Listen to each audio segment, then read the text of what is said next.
Yo hablando con Paco Echeverría y con más gente, nos dijeron que seguramente estuvieron entre 4 y 5 semanas porque el cuerpo llega un momento que no aguanta más.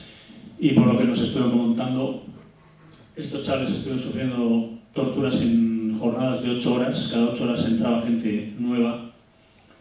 Realmente se dieron cuenta de que no tenían mucha información que sacarles, pero al final Felipe Bayo y Enrique Dorado eran dos personas extremadamente violentas. Se calcula que hicieron alrededor de 1000 interrogatorios en Inchaurrondo.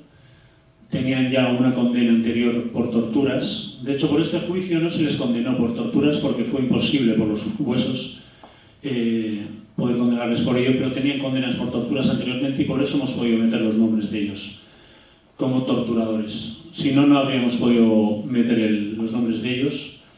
Y yo lo que os digo, se calcula que estuvieron unas 4 o 5 semanas hasta que se los llevaron a Alicante. Realmente a quienes querían secuestrar, por eso hay un momento que el personaje de Policía Nacional, López Carrillo, hace las 3 habitaciones. Ellos iban con intención de secuestrar a 3 dirigentes de ETA, que eran Chiquierri, Chomín y Anchón.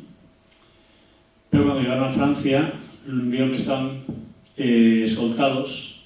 Y entonces cogieron a Lasa y Zabala, que andaban por ahí tomando cerveza, y fueron a lo más fácil, y de hecho por eso metí el plano en el que se ven los carnets de identidad, porque realmente ellos al principio no sabían realmente a quiénes habían secuestrado.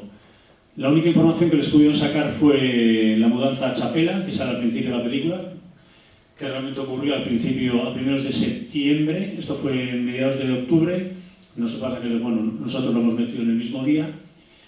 El atentado a Catu, que fue en el bar Cayetenía, y era un chaval que se empezó a sentir amenazado, pidió una pistola, no se la dieron, se buscó él una en el mercado negro y le metieron 7 tiros, 5 en la cara y 2 en el pecho, que es lo que hemos contado.